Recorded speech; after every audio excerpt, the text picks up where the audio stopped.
I'm Jessica Denson, and you're watching a special episode of Lights On with Jessica Denson, live with Congressman Al Green as the illegal President Donald Trump and his administration attempt to escalate and exploit the protesting of their inhumanitarian acts with ICE across this country, in particular in Los Angeles. I am so glad to be joined by Representative Green, who is leading the push to impeach and remove this administration. There could not be a better time to hone in this rightful outrage, this indignation over what is going on with this authoritarian wannabe administration, that to direct the attention and the pressure on lawmakers to back articles of impeachment. Representative Green has filed an article of impeachment. He has promised just last week in an event that we attended together to invoke Rule 9 and force his colleagues to take a stand on impeachment. I'm so honored to be joined today by Representative Al Green. Representative Green, welcome back to Lights On. Well, thank you very much. It's an honor to be on the program, and I thank you very much for all that you're doing to protect democracy. Democracy is at risk, and we are on the front line, so thank you for what you're doing. Absolutely, my pleasure. I actually just want to play this quick clip to those of us who were not with us or haven't caught up since Friday. You joined us outside of the Capitol on Friday morning, but before the D-Day protest on the Mall. And you came to that event. You made a commitment to our crowd at the May Day movement, which has, of course, been lobbying for impeachment since May 1st, rain or shine, on that spot. They moved from the Capitol to a spot in front of Union Station. You promised, as you've called us, the impeachment warriors, that you would go to Congress and force a vote by the end of this month. And you literally walked straight to the Capitol, Congressman Green. I mean, what dignity? I mean, if we could just have this from your entire caucus, this whole country would be in a different situation. You walked straight to the Capitol and you put your colleagues on notice. I just want to play that clip so everybody can see how Friday played out. The man standing behind me needs no introduction. Representative Al Green. Let me thank Jessica for all that she's done. I understand that she flew in today especially for this event. Would you give Jessica a big expression of appreciation for me, please? I'm telling you, I will bring impeachment to a vote in the House of Representatives. I promise you, listen, I'm promising this, making this promise to you. This is a commitment. Jessica, you have the ears and the eyes of the masses in this country. And I want you to let them know that impeachment will take place this month in the Congress of the United States of America. This month. Congress has become the court of last resort for an authoritarian president. And as such, I pledged to many before today, and I pledge to the nation today, that in this month, there will be a vote on the floor of this House, a vote to advance articles of impeachment. So Representative Green, you made that commitment, and that is so vital. And I've heard you speak more about this. You spoke just yesterday when I got to thank you. And on behalf of all of us, the May Day movement, Citizens Impeachment, Free Speech for People, and our good friend John, thank you so much for acknowledging this movement. You're particularly wanted to acknowledge the impact that this movement has had in the return of Kilmar Abrego Garcia to the United States, because that is exactly what your article of impeachment that you have filed so far is all about. Can you explain that? Well, yes, and I thank you very much. The movement played a significant role in bringing Mr. Abrego Garcia back to the United States. It also played a very significant role in causing this president to understand that due process is something that must be respected. I'm very proud of what the movement has done. I'm very proud of these organizations that are at the tip of the spear. And it's my opinion that we have to write the history ourselves. We cannot depend on those who want to manage an authoritarian to write the history. We have to write it because we don't want to manage it. We want to eliminate it. And elimination can only be achieved through the House of Representatives, through impeachment. So I decided that I would go to the floor of the House of Representatives and that I would take with me a flag so as to demonstrate the type of flags that we have. This is one that was given to me when I was on the floor. And I wanted people to know that I'm having flags flown over the Capitol of the United States of America on the same flagpole that we had a flag flown for John F. Kennedy, for Rosa Parks, for Dr. Martin Luther King, on a flagpole that has over the years been there to honor special events, special people, special occasions. Well, what you're doing is very special, and there will be a flag presented to each of the organizations for what has been done to facilitate the return of Mr. Garcia. Now, having said that, it's more than just the facilitating of his return. It is showing the president that there's a movement afoot and that this movement will not compromise. This movement is not going to allow this democracy to be destroyed. What we called a threat to democracy, Jessica, has become an assault on democracy.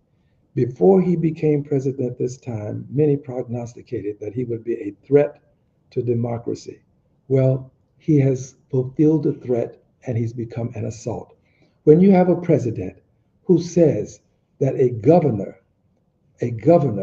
may be arrested and he thinks that he should be arrested, you're already into authoritarianism. When you have a member of Congress that has been indicted at the behest of a president by and through the agents who were at that event that took place when the members of Congress were trying to fulfill their responsibility as oversight persons. And you have a member of Congress now that has been indicted.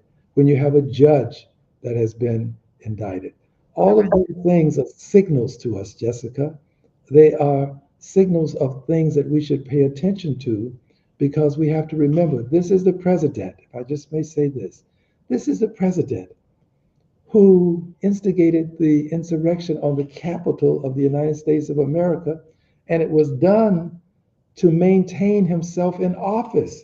That's what that was all about. So now we have a president who is going to bring tanks on the streets of this country this weekend. We have a president who's made these threats. We have a president who's denying due process, who has replaced generals with his own generals, who has loyalty and fealty pledged to him.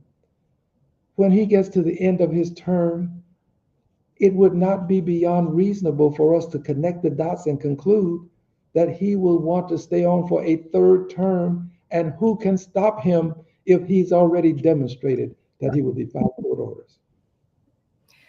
It is absolutely Congressman Green that is standing in the breach. You know, I kind of say this privately often, and I'll say it here publicly. I truly believe that your body, and this is not hyperbole, I truly believe that your body is standing between this country and a civil war, because you have the tools, you and your colleagues have the tools constitutionally, civilly, to stop this administration, to deprive them of their illegal overreaches and abuses of power, which they are obviously, it's a very obvious playbook that the illegal Trump administration is engaged in right now. They are trying to push back against peaceful protesters, stoke them into some sort of unrest. I mean, most of the unrest we're seeing, I will tell you, I was in downtown Los Angeles the other night, and what you see, the outbursts of violence are mostly from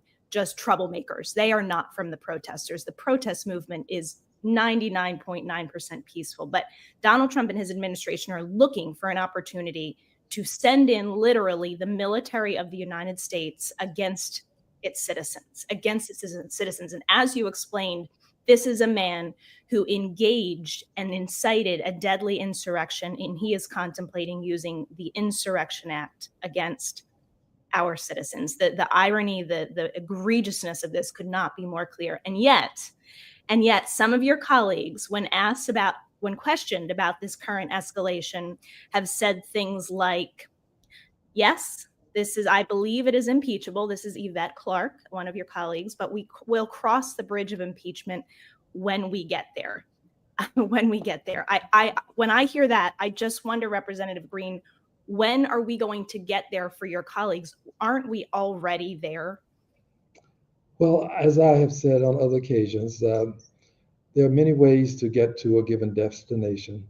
And some of us moving from DC to Houston will take a train, some will take a bus, maybe a plane, car, but we all have the same destination in mind. And some of us may get there a little sooner than others, but hopefully we'll all get there. Here is where I stand on this. I believe that the only tool that we have is impeachment, because impeachment is a tool that we can bring to the floor of the House of Representatives without the consent of the party that has the majority in the House. We don't have to have the consent. The rules are very explicit, they're very clear. And all we have to do is simply follow the rules, and there can be votes on impeachment. So we will make sure that this happens. I trust that colleagues will join me. When I did this, when President Trump was in last time, authoritarian President Trump, I will always want to make sure that I say it this way, because that lets people know what we're dealing with. When authoritarian President Trump was in last time, I brought impeachment 3 times against him. First time, 58 persons.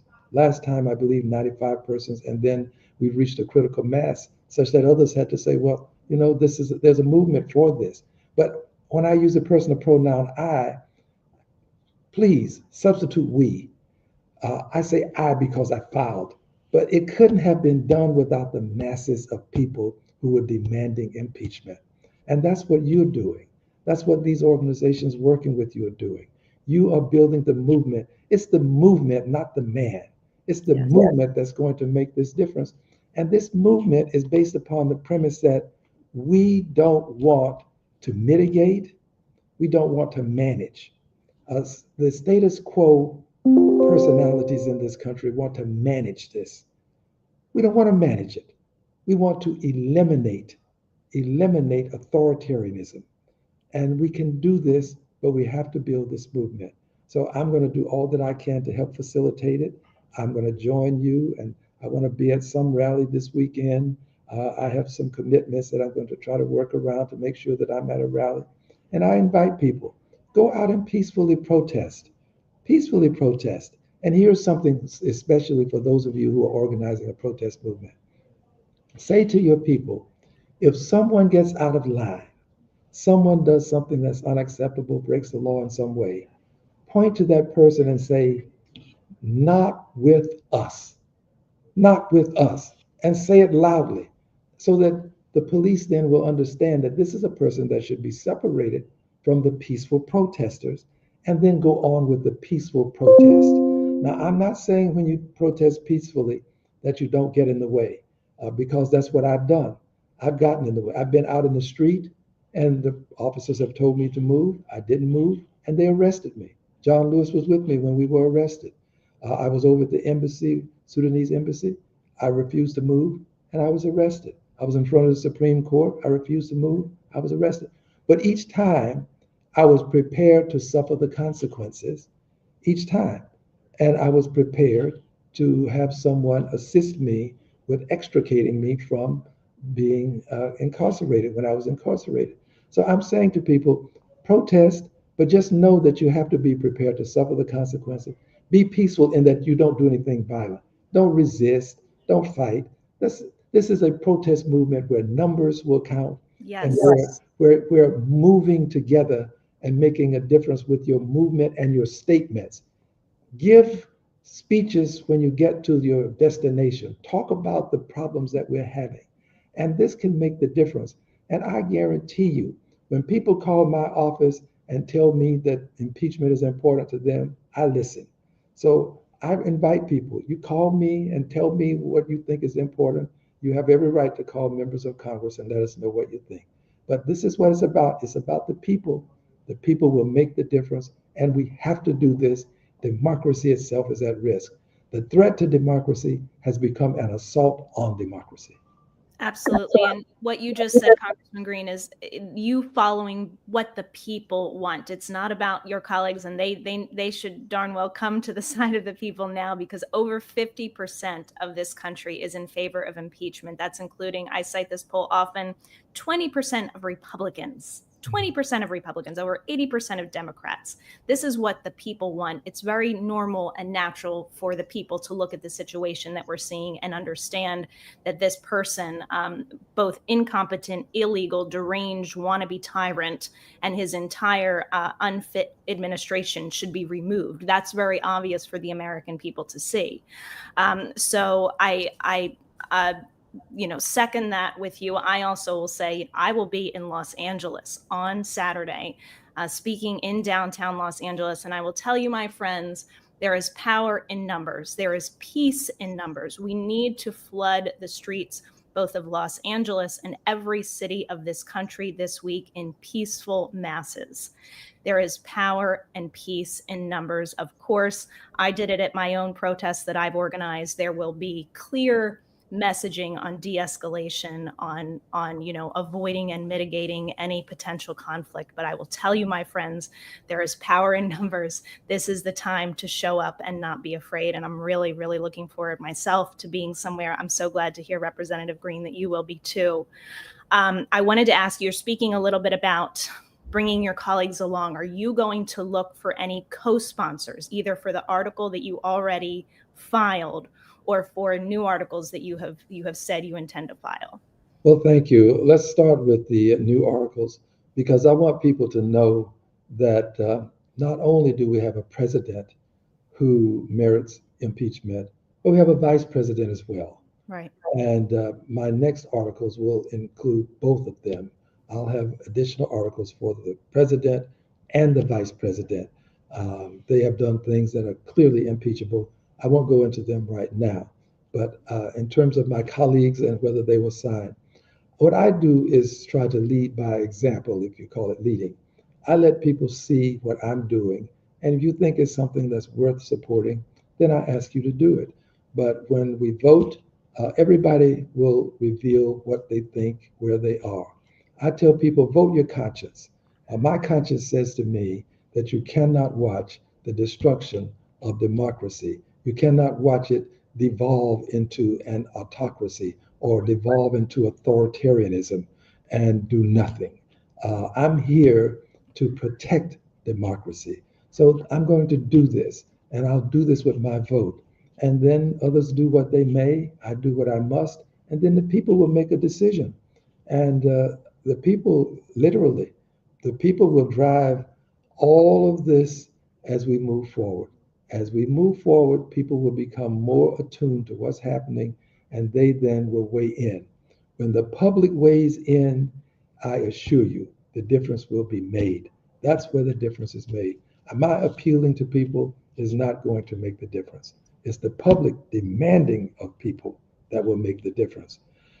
One more thing, Jessica, that I think is very important. We have to, as we do this, be forceful. Be forceful. Let people know where we stand, but also do it with a degree of dignity. Let's not disrespect ourselves in the process. And what do I mean by disrespecting ourselves? There are some people who are doing some ugly things in terms of how they are behaving with their saliva and how they're using other ugly things to place on persons, throw at persons. Don't let that become a part of the movement. We're dealing with the country. Yeah. And there's a certain amount of majesty associated with our movement and dignity. Yes. And we maintain that. And when we maintain that, we make it difficult for the major media to come out and take one person doing something that makes no sense and say that they were not peaceful. Right. Just be peaceful in what we do. And I assure you, we will succeed. I guarantee you success will be there. And what is success? Not allowing this president to have not a third term in office, that we don't want that, but not allowing him to get past the midterms. The midterm should be the very end. I'd like to see it happen before the midterms, but we're building the momentum. And if it can happen before, we'll make it happen. But if not, it should happen no later than the midterms. He should be removed, and then we should go on with another person in office. And look, if that person misbehaves and does impeachable things, then we file articles of impeachment against that person. We don't let people convince us that you have to have a constitutional crisis to file impeachment articles. You do this to prevent a constitutional crisis. Thank you. Yes, this is how you prevent it. And this is how we let the president know that bringing the Marines onto the streets of a major city in this country is just unacceptable. The reason we have this wall, if you will, this firewall between the president and the states is because the framers and people who understand wanted the president to have to get approval before doing this. And that approval would be based upon something happening tantamount to an insurrection.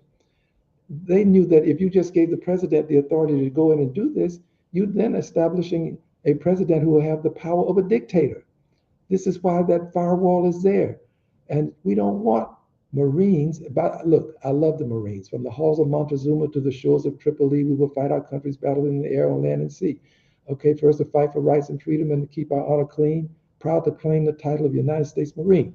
But we don't want that to become from the halls of Montezuma to the shores of Tripoli to the streets of Los Angeles. That was never contemplated. It's for outside of the country, not within the country. So I'm just simply saying we have to stand there to make sure that that firewall is protected and that we don't allow a president to normalize putting the military on the streets of American cities. 100%. I know you have to go soon, so I want to wrap up for you, Representative Green. And so I'm so grateful that you were able to join us today. But I just want to close off with your promise to invoke Rule 9. We, of course, right on this show, had another promise from your colleague, Representative Tanadar, to invoke Rule 9, and the entire Democratic leadership bullied this man out of following through with that promise. I have seen you speak unequivocally, unambiguously about your willingness to stand alone, and that you are going to do this, and that you're going to do it before the end of the month. We will indeed see you invoke Rule 9 before the end of the month. Is that right? Not only will you see me, I want you to hold me to my commitment. Yes. You know, we will. I think you will, and I respect you for that. By the way, I respect you for it. Thank you. You're very direct, but we need this. So if I didn't do this, if somehow I don't know what could possibly happen, I would be ashamed. I would not feel comfortable within myself if I say to you, this is what I would do, and if something of this magnitude, and then I find some way to avoid doing it. So look, if I don't do it, I hope that I'll have a nice funeral. Okay.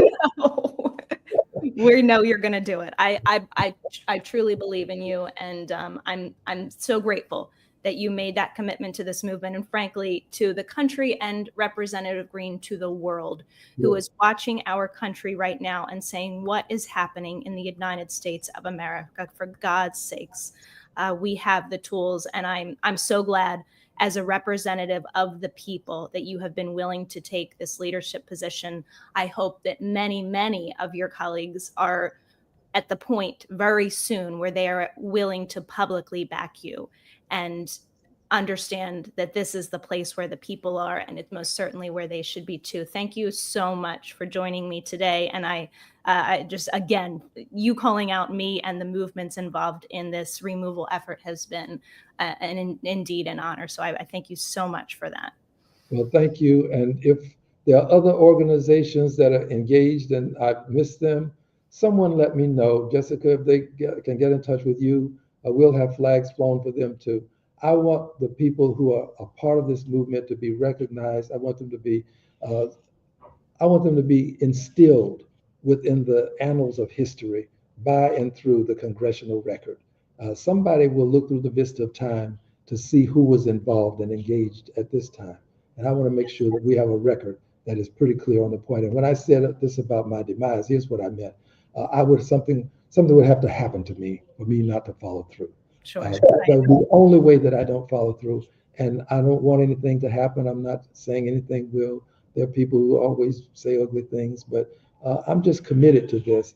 And I want you to hold me to my commitment. Do that for me. I want you to promise me that you're going to hold me to my commitment. Do you make that promise? I 100% make that promise, Representative Green. Thank you so much. We respect each other, and because of that, we will do that. Thank you so much. Thank you. We'll see you soon again. Thank you. And I am going to be joined in just a moment by another very special guest who is on deck. He is constitutional attorney Bruce Fein, legendary in the space of impeachment. He was involved in Watergate. He was in the Reagan Justice Department. He has been unequivocal about the need to impeach Donald J. Trump on a multitude of constitutional offenses, abuses of power, high crimes, and misdemeanors. So it's my great pleasure to welcome to Lights On for the first time, actually, Bruce Fein. Bruce, welcome to Lights On. Let me unmute you. How that came through. There we go. Yes. Now we hear you.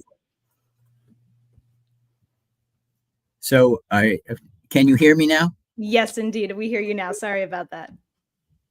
All right. Is there a question on the table, or you want me to start on my own? I was welcoming you. If you have, I have a lot of questions for you, but if you have any thoughts just about my conversation with Representative Green, I'd love to hear them. Yeah, I do have several thoughts. I'd like to offer them. Number one, anyone that's in public life knows, as Aristotle said, the most important quality is courage, because without courage, no other virtue is possible. So what does courage mean? It means you have to take risks. Even if it means that you could suffer consequences for standing up on principle. But courage is even more important than brilliance.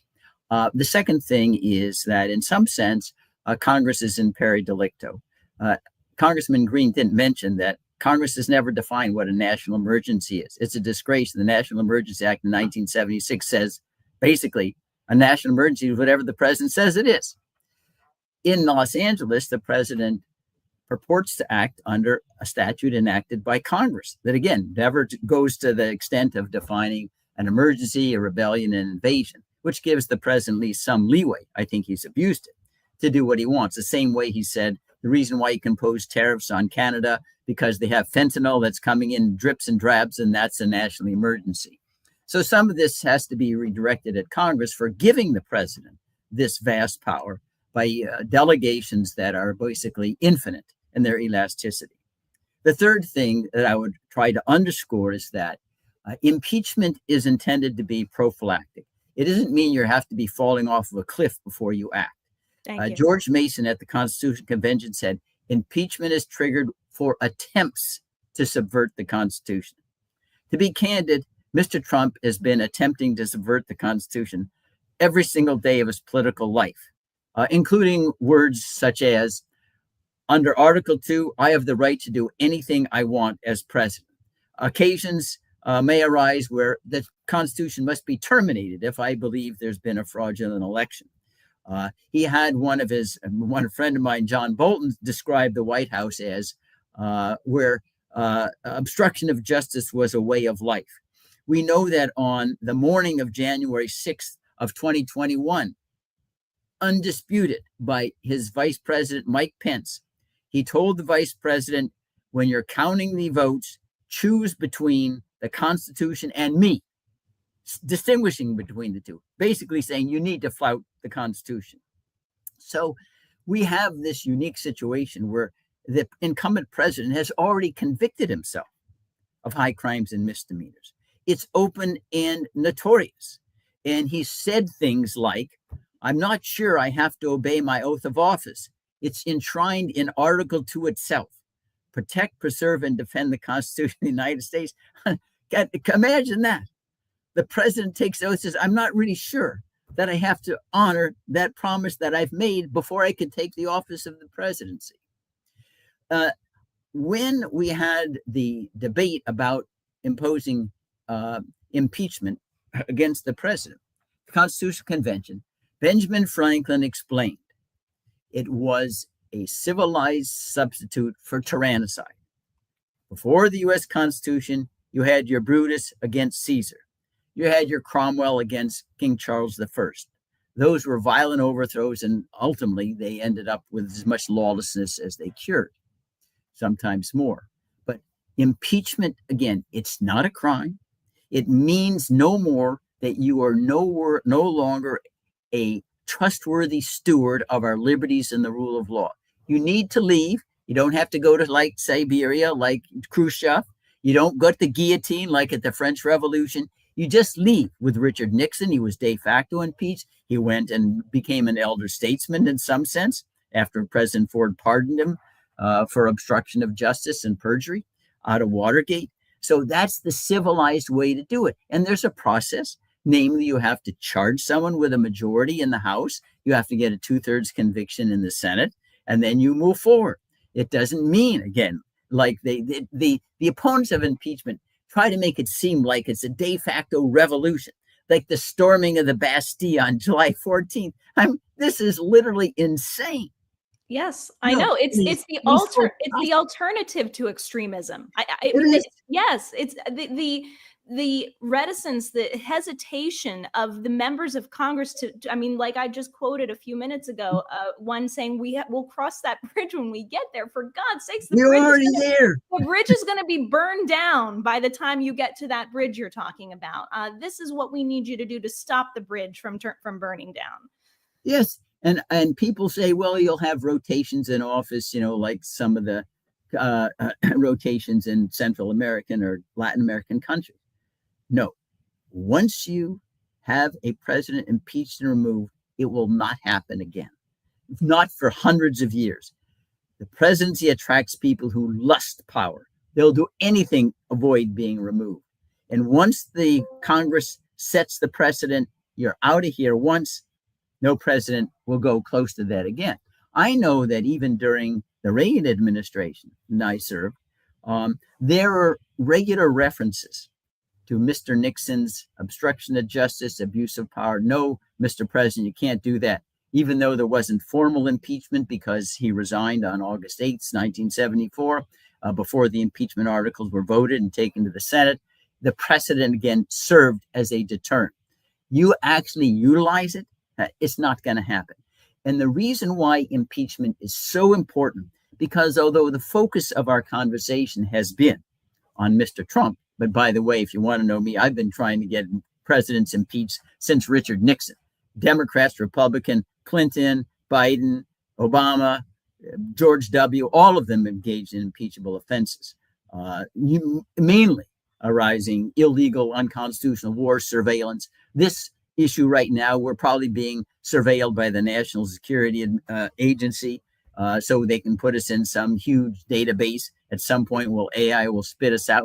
And when the president wants to call us terrorists, we'll say, oh, you're terrorists. Why? Because AI told us. But putting that aside, the reason why it's so critical is that no president will ever surrender power inherited from a predecessor.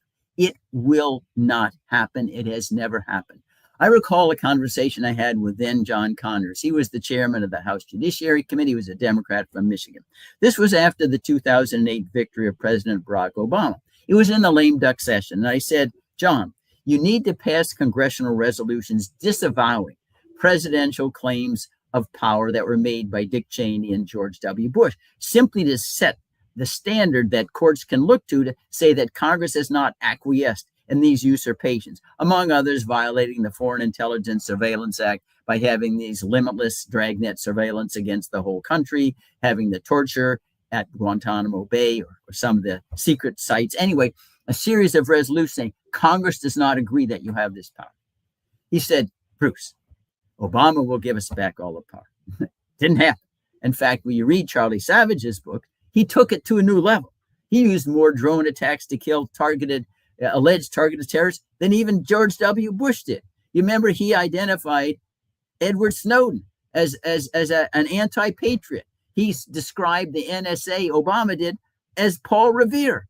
I said, no, Paul Revere was spying on the enemy. The NSA is spying on us. Anyway, that's just an example. Trump's predecessor is not going to give us back any of these powers absent impeachment. As simple as that. And when you think about the other consequences, I guess, of presidents acting illegally, especially after this disastrous U.S. Supreme Court decision in Trump versus United States last year, that president confronts no deterrence other than impeachment, because the Supreme Court has said you can't sue them criminally for anything done in office. You can't sue them civilly under Nixon and Fitzgerald. Maybe you can get an injunction, say, don't do it in the future. But if he can violate the injunction and for being held in criminal contempt, he can't be held and prosecuted for criminal contempt either. So the only way you can deter a president bent on infinite power. Remember, this president has said his idol is not James Madison, it's Napoleon. If you're saving your country, you can't do anything illegal. Remember Napoleon? He did self-coronation in 1804, but we know what he ended up with. So we want to send a message. Yeah, you maybe you want to emulate Napoleon, but remember the end point too. He had his Waterloo, and the only way we're going to create a Waterloo for a president is for you and me and other people to stand up, display the same courage that was there during Watergate. Yeah, I heard you say in another interview, Congress will act as a guardrail, and this is what Representative Green and I were talking about, and why he's so inspired by the movement specifically behind impeachment, because he cannot do it alone. No. The resistance activist protest space needs to direct this outrage, and this is what I see this moment as an incredible opportunity for. We are going to have millions of people in the street on Saturday. I encourage every single person leading a protest to message for impeachment and removal. Direct this outrage to Congress. Have people directly both speak about the need to impeach and remove and lobby their members of Congress. Flood them. Relentlessly, respectfully, but relentlessly demand that they honor their oath to the Constitution by impeaching this man. You said Congress will act as a guardrail only if we shout and scream. If they have to choose between Trump and themselves, they'll choose themselves. And we have to make it crystal clear to these lawmakers that they are on the line. They are standing in the breach, and we are going to hold them accountable for what they do or do not do right now. Yes, I have a friend. Now, Thomas Massey is a good professional friend. He's a wonderful congressman from Kentucky. And he stated, he's Bruce, that it's always said, well, Congress is so weak and anemic. But why do the people keep sending them back? He says that's the problem. Among other things, he said, there's an issue of constitutional illiteracy. He says to me, talking to my colleagues about the Constitution is like reading Shakespeare to cows. That's where they are, right? Reading Shakespeare to cows. Okay. Now, and one of the things, again, on that line, we know that there are a lot of slogans out there, no kings. The standard for impeachment is not being a king. Are you kidding me? The standard for impeachment, because it's not a criminal offense, it's not the guillotine, it's not exile in Siberia, is attempts to subvert the Constitution of the United States, even on one occasion, because you have an unconditional oath that is required before you can even enter the office. Preserve, protect, and defend the Constitution of the United States. And we have, as say, a president who revels in flouting the Constitution. I doubt whether he's ever read it. We have a man who is constitutionally disqualified from that holding that office as we speak for being he's engaged in insurrection. He engaged in insurrection for sure. And he's totally unembarrassed about lying to the courts. Recent example. He said openly to the American people and his lawyers to courts, there's no way I can get Abrego Garcia out of a dungeon in El Salvador. Because El Salvador is a superpower, they'll shoot missiles at us, which everybody knew was a lie. And then when he thinks it's politically advantageous because he's losing courts, aha, Mravulu Dictu. Now we have Abrego Garcia back in the United States. Can you imagine? You did commit perjury before the courts. What were you telling them before? You couldn't do it no matter what. So, that's just one example. The number of lies that we have. Another one to show how completely impenitent it is. According to Mr. Trump, the country of Venezuela is currently invading the United States. We should be dodging their bombs and artillery shells. Really? And that's what he's used to justify invoking the Alien Enemies Act to deport people without due process. Are you kidding me? Does anybody in the United States ever gone to bed at present thinking, oh, Venezuela is attacking us. I must live in a bomb shelter. I mean, and this goes for adult speech. This is fantasy land. This is complete derangement, taking a flea and turning it into an elephant. Let me tell you this story. This was in Watergate. William Hungate used to be the subcommittee chair of the House Judiciary Committee, and he explained, what legal inflations and misuse of language could be. And he described the case of a lawyer who's on the witness stand. He showed a picture of an elephant and asked to just name the animal. And the witness said, no, it's a mouse with a glandular condition, right? That's what it is. So we're living in that fantasy world. And to eliminate the humor, if you cannot use language in a way that people can understand and communicate back and forth, you can't have the rule of law. You can't even use words to communicate, because what is an invasion, and everybody understands invasion and rebellion, to Mr. Trump means jaywalking then becomes invasion and rebellion. One illegal immigrant is an invasion and rebellion. He declared on January 20th that we are now confronting an invasion and rebellion along the southern border. Really? This is the first invasion without any weapons, with women and children? And the reason why this is so dangerous is because once it infects the culture, you can't even have anything approaching the rule of law.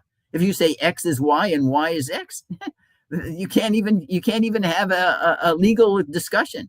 And when you walk into for example, to a court and say, well, we've decided whoever we tell is a terrorist is a terrorist. That's the end of the case. We can't give you the information. It's all classified. Just accept it on face value and we'll take the terrorists and deport them. That could be you or me, anybody on this program, because they don't have to provide any evidence. That is the level, I think, of danger and arbitrariness that we're confronting. But I want to repeat again, this is not about kingship is not the standard for impeachment. No one was accusing Richard Nixon of being a king. He would have been impeached and removed from office if he wasn't. We have to have a much higher standard for removal. I say part of it is because the guy continues to live. It isn't like Richard Nixon, he ended up with a very cosseted existence afterwards. What's the problem here? The rule of law is way, way too precious, to wait until we're already halfway off of the cliff before we start thinking about a redress. Yeah, what I said this week is, how quaint does wait until the midterm sound now? Everybody who's been saying that, Bruce, I will tell you, I'm just like, how much of our country do you want to throw down the tubes? How close do you want to become to Russia and Hungary and Belarus before you decide to honor your oath to the Constitution, to invoke the rule of law, to prevent this destruction that is happening moment by moment before our eyes? This is a couple weeks ago, there was a Republican senator saying people die, but obviously that kind of cynicism is disgusting. And this president right now is trying to stoke such a conflict that people will die in the streets of America because of this fabricated conflict that he wants. And I really see this as a big picture authoritarian playbook 101. They want to create conflict, divide and conquer, pit the people of our nation against each other to both stay in power and prevent accountability for their own crimes. This is what the authoritarian playbook is. Now, I think it's worse than authoritarian. I think if you look at the analogy to Nazi Germany, it's very, very close. The president has invoked, emergency powers that he makes up. We have an emergency because, fentanyl drips over the Canadian border. We have an emergency on energy, even though we have the greatest energy production ever. We have an emergency beyond immigration. We have an emergency now out in Los Angeles. Every other day, we have some kind of new emergency that he invents out of nothing. And I think that's exactly what Adolf Hitler used. There was Article 48 of the Weimar Constitution. It was the Enabling Act that led him to rule by decree. And that was the end of the situation. And I have no doubt, if Mr. Trump could say it's a national emergency if he loses a case in court and says, okay, I'm going to suspend the rule of law. This is exactly the playbook that was done there. And it's not an accident, I say. that he had his former chief of staff say that Donald Trump related to him that he believed that Adolf Hitler did some good things for Germany. He didn't identify them, that he had the book Mein Kampf that he could use by his bedstead. And he then denied it, but denied it like Gertrude in Hamlet, methinks she doth protest too much and reading Mein Kampf. He clearly admires people who have complete limitless power to do whatever they want to do. Remember, he's talked about terminating the Constitution, and that if you're Napoleon, if you're saving the country, you can do whatever you want. So we're much closer, I believe, to Nazi Germany than we actually think. And it came very quickly. The Weimar Republic was probably the high water mark of democracy in Germany, and it just was off of a cliff. And it came because many of the Germans, they got a plurality, at least the Nazi party, in the last elections in 1932 and early 1933. And to think it can't happen here, it can happen here. And it will happen here unless people stand up and say, no, we're willing to risk our lives. And I want to always relate the greatest inspiration to me to provide the kind of courage and unwearied devotion to the country needed. July 4th, 1776, 56 signatories to the Declaration of Independence, they signed their own death warrants. If we didn't win, they're going to be killed as traitors by the British. They didn't sign anonymously. John Hancock put it real big, right? You could see it. They pledged their lives, their fortunes, and their sacred honor for unalienable rights to life, liberty, and pursuit of happiness. Those were the 56. It wasn't a done deal. Remember, the British were the biggest empire in the history of the world at that time. We're little tiny Atlantic seaboard colonies got together under Confederation initially, 3 million. That's it. That we have to show our gratitude towards that sacrifice and risk by doing the same thing, or probably half less compared to them, in order to fight and defend the Constitution of the United States. It's as simple as that.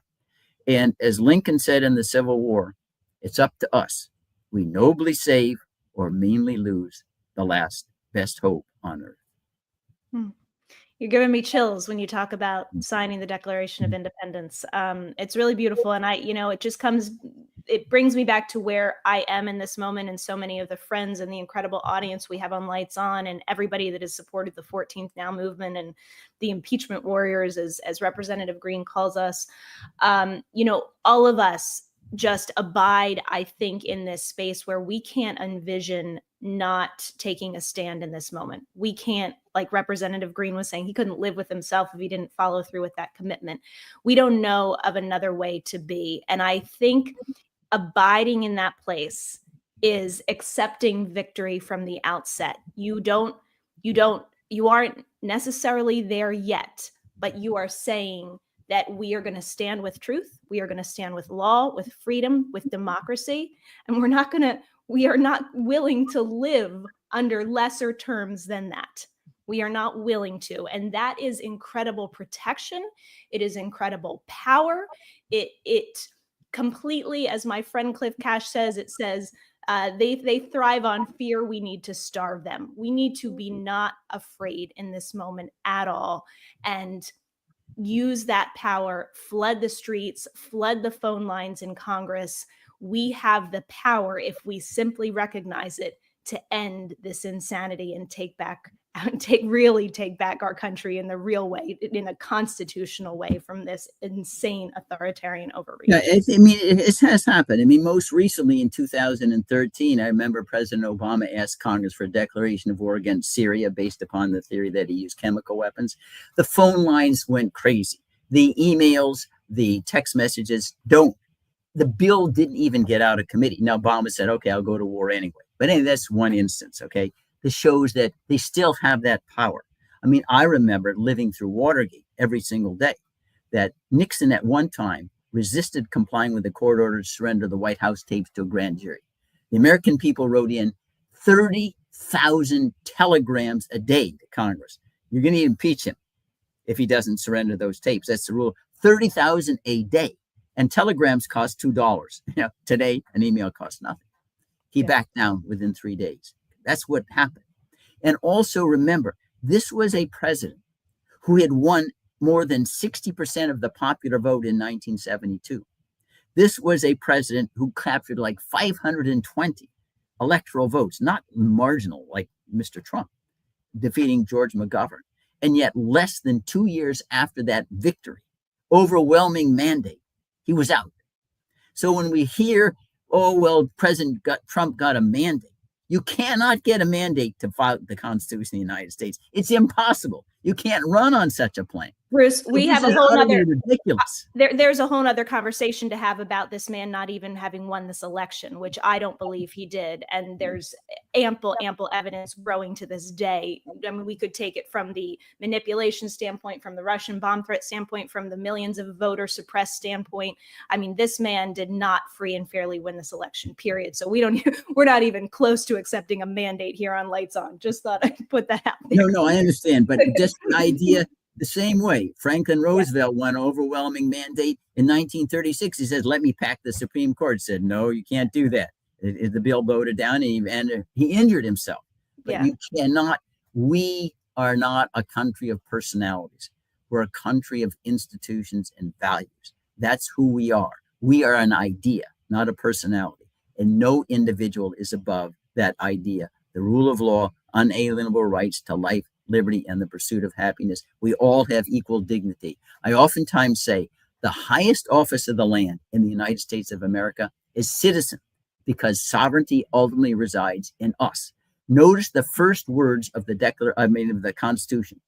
We, the people of the United States, right? Not we, the members of the Senate or the House or the White House or the judges. We, the people, are the ultimate sovereign. We occupy the highest office, and we have a corresponding responsibility to discharge that office by being vigilant and observing and ensuring our elected representatives follow the Constitution. 100%. Bruce Fein, thank you so much for joining me today. I'm really honored to have your perspective, your experience, everything that you bring to the table about the imperative, the constitutional imperative of impeachment, not just for wanting to become a king, but whenever you cross that threshold of having violated our sacred founding document, impeachment is the remedy. So thank you so much for bringing that today on Lights On. Okay. Have a wonderful afternoon. Thank you. Thank you so much. Thank you so much. Bye-bye. Thank you to everybody watching today. What an incredible audience. If you're not already subscribed, please subscribe to the Jessica Denson YouTube channel. You know, this is more than a show. It is a movement. I do it because I can't imagine living through this time in history, as I said a few minutes ago, and not taking action. There's a lot of other things I would like to be doing right now. So please amplify this. Now is the moment to direct the outrage and action at our lawmakers peacefully but relentlessly. Share Lights On. We are kind of like, the home for focusing this attention towards impeachment and removal. Call Congress. I'm going to put that number back up on your screen, 202-224-3121. Ask for your representative, any Republican or Democratic member of the House of Representatives, even senators. You can ask them to come out and publicly voice their support of impeachment now. Now is the moment. If not now, when? Again, please subscribe to the Jessica Denson YouTube channel. You can support my work directly, which I need and appreciate so much, at thejessicadenson.com/donate, thejessicadenson.com/donate. Merch and other ways to support the show are at thejessicadenson.com. As I mentioned, I will be in downtown Los Angeles on Saturday, June 14th. They're billing it as the Flag Day, which I love because this really is a beautiful time to take back our American flag and claim our right as we the people and American citizens from this tyrannical, illegal administration. So please show up in the masses with me in Los Angeles. If you can't make it to Los Angeles, please go to your local June 14th protest and make your demand for the removal of this administration crystal clear. We'll see you again very soon on Lights On. Thank you so much for joining me, Rep. Green and Bruce Fein, on this special episode. And as always, let your light shine.